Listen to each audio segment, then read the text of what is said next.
बिस्मिल्लाहिर्रहमानिर्रहीम। अस्सलाम वालेकुम। नई वीडियो में खुश आमदीद। बड़ी ब्रेकिंग न्यूज़, बड़ी ख़बर आपके सामने मैं रखने जा रहा हूं कि गज़ा में इज़राइल का छठा हमला भी फ़ेल हो गया। हमास इज़राइल जंग तूल पकड़ने लगी। नेतन्याहू गुस्से में आ गए। जंग मस्जिद अल-अक़सा की जानिब बढ़ने लगी। वीडियो की तफसीलात में आगे बढ़ने से पहले हमारी वीडियो को लाइक कर दें, चैनल को सब्सक्राइब करके बेल आइकन पर ज़रूर क्लिक कर दें। बड़ी ब्रेकिंग न्यूज़ सामने आ रही है कि इज़राइल ने एतराफ़ किया है कि उसका हमला एक बार फिर पूरी शिद्दत से नाकाम हुआ है। इज़राइली फ़ौज के एहलकार का कहना है कि गज़ा में ज़मीनी कार्रवाई के दौरान हमारे 15 एहलकार एक घंटे में मारे गए। एक ऐसे वक्त में जब इज़राइल ने गज़ा में अपनी ज़मीनी कार्रवाई का दायरा वसी कर दिया है। इज़राइली फ़ौज ने ऐलान किया कि पट्टी में जारी लड़ाइयों में उसके 15 फ़ौजी एक घंटे में मार गिराए गए। फ़ौज के एक तर्जुमान ने बताया है कि गज़ा की पट्टी में मंगल से जारी फ़ौजी कार्रवाई में 15 फ़ौजी हलाक हो गए। अल-क़स्साम ब्रिगेड्स ने जुम्मे को ऐलान किया था कि उन्होंने इज़राइल के जनूब मगरिब में एर्स के मगरिब में एक इज़राइली फुट फोर्स को हैरान कुन धचका दिया है। अल-क़स्साम ब्रिगेड ने टेलीग्राम पर वजाहत की कि उसने 3 इज़राइली फ़ौजियों को सिफर के फासले से मार डाला। अल-क़स्साम ने यह भी इतला दी कि उसने गज़ा के शुमाल मगरिब में एक इज़राइली कमांड सेंटर पर मार्टर गोलों से बमबारी की है। बाद में ऐलान किया गया कि उसने शहरियों के खिलाफ कत्लेआम के जवाब में तुल अबीब पर बमबारी की है। अल-क़स्साम ब्रिगेड्स ने यह भी कहा है कि उन्होंने अबू मुतैबक मिलिट्री साइट के अंदर हमला किया और मरकज़ी मुशाहिदाती और मवासलाती टावर को गिराने में कामयाब रहे। अल-क़स्साम ब्रिगेड्स ने पहले इतला दी थी कि इसके जंगजुओं ने गज़ा की पट्टी में बैत ख़ानून में एक इमारत के अंदर तैनात 4 इज़राइली गाड़ियों को तबाह कर दिया, प्यादा फ़ौज के एहलकार को ख़त्म कर दिया।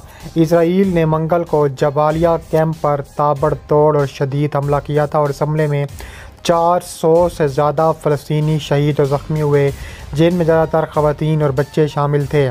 7 अक्टूबर को शुरू होने वाली लड़ाई 26वें रोज़ भी जारी रही और इस जंग में अब तक 8796 फ़लस्तीनी शहीद हो चुके हैं।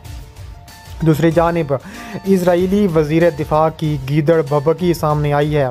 उन्होंने कहा है कि हमास को मरना है या सरेंडर करना है, तीसरा कोई ऑप्शन मौजूद नहीं। इज़राइली वज़ीर दिफ़ा योवा गैलेंट ने पूरी हलाकत खेज़ी के साथ कहा है कि हमास को मरना या गैर मशरूत तौर पर इज़राइल के सामने सरेंडर करना होगा।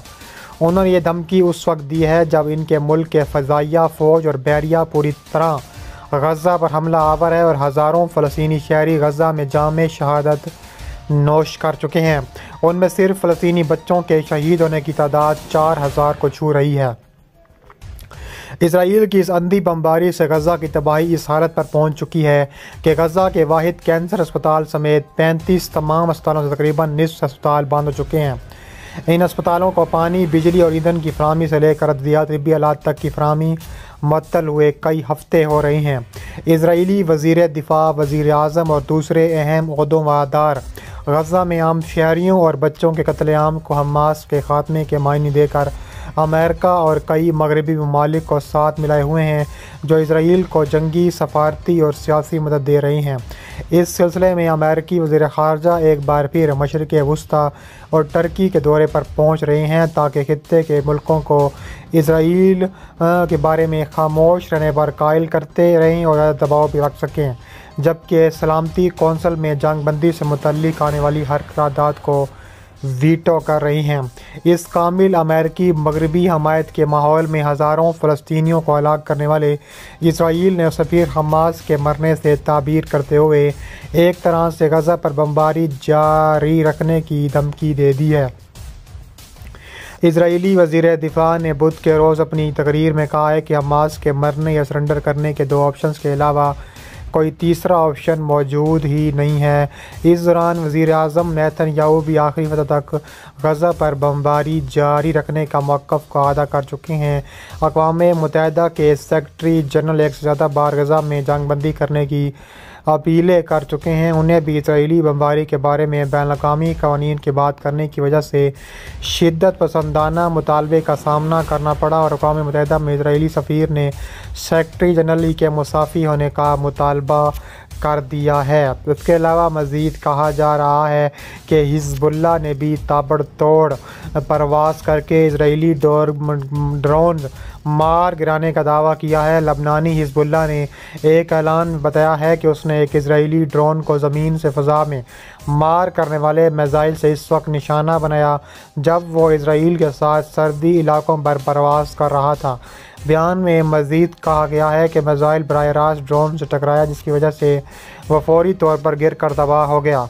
इसके अलावा इसराइली फ़ौज के एक तर्जुमान ने दावा किया कि काबिज़ फ़ौज ने लबनानी सरज़मीन के अंदर हिज़्बुल्लाह के इंफ्रास्ट्रक्चर और टैंक शुकन मिसाइल लॉन्चिंग साइट पर बमबारी की है। इसराइली कैप्टन एला ने एक्स प्लेटफार्म पर पोस्ट करदा पैगाम में कहा है कि लबनानी सरज़मीन से इसराइल की सिमत अल जबल के इलाके में टैंक शुकन मिसाइल दागने का मंसूबा इसराइली फ़ौज ने नाकाम बनाया है, जिससे इस इलाके में एक और मुसल्लह सेल के खात्मे का इशारा मिलता है। इसराइली फ़ौज की खातून तर्जुमान ने कहा है कि यह वाक़या यफ्ता बल्दिया के इलाके की जानिब गोलाबारी के बाद हुआ। इससे पहले हिज़्बुल्लाह ने ऐलान किया था कि उसने बटालियन के हेडक्वार्टर हिज़्बुल बलूचिस्तान, ब्याज़े बलेदा और क़िलत वर्दा में इसराइली फ़ोर्सेस के ठिकानों को तोपखानों और मिसाइलों से शदीद नुकसान पहुँचाया है। गज़ा में इसराइल और फ़लस्तीनी धड़ों के दरमियान तनाज़ा शुरू होने के बाद हमास के जंगजुओं के अचानक हमले और गज़ा की पट्टी में इसराइली फ़ौजी अड्डों और बस्तियों की तरफ उनकी दरअंदाजी के बाद लबनान इसराइल की सरहदें बंद हो चुकी हैं। अब इन सरहदों पर रोज़ाना झड़पें और तसादुम देखने में आता है। ताहम मगर आज तक इसे फ़ौजी मायनों में महदूद समझा जाता है, जिसकी बहुत से माहिरीन ने तस्दीक भी की है। इसराइली हकाम ने पहले लबनानी हुकूमत को सरहदों की खिलाफ वर्जी के खिलाफ बरदार किया था और उसे किसी भी वसी पैमाने पर खिलाफ वर्जी का ज़िम्मेदार ठहराया था। इस वक्त से बहुत से मगरबी ममालिक के तज्ज़ियाकारों ने गज़ा में जारी जंग के वसी तर इलाकाई तनाज़े में फैलने का ख़दशा ज़ाहिर किया था, जिसमें हिज़्बुल्लाह अपनी ताकत के साथ मुदाखलत करेगा, जबकि ईरान के वफ़ादार दूसरे गिरोह शाम और गोलान के पहाड़ियों में मुंतकिल हो रहे थे और इस तरह इराक़ और यमन भी वहाँ पर मुंतकिल हो रहा था। इसके अलावा मज़ीद कहा जा रहा है कि इसराइल की ईंट से ईंट बजाने के लिए सारे मुल्क तैयार बैठे हैं, जिसमें 57 इस्लामी ममालिक भी शामिल हैं और उन्होंने इसराइल की ईंट से ईंट बजाने का बड़ा ऐलान भी कर दिया है। इसके अलावा कहा जा रहा है कि इसराइल अब बाज नहीं आता तो इसराइल को सबक सिखाने के लिए हम हर वक्त तैयार बैठे हैं और इसराइल की ईंट से ईंट बजाने का बड़ा फ़ैसला कर चुके हैं।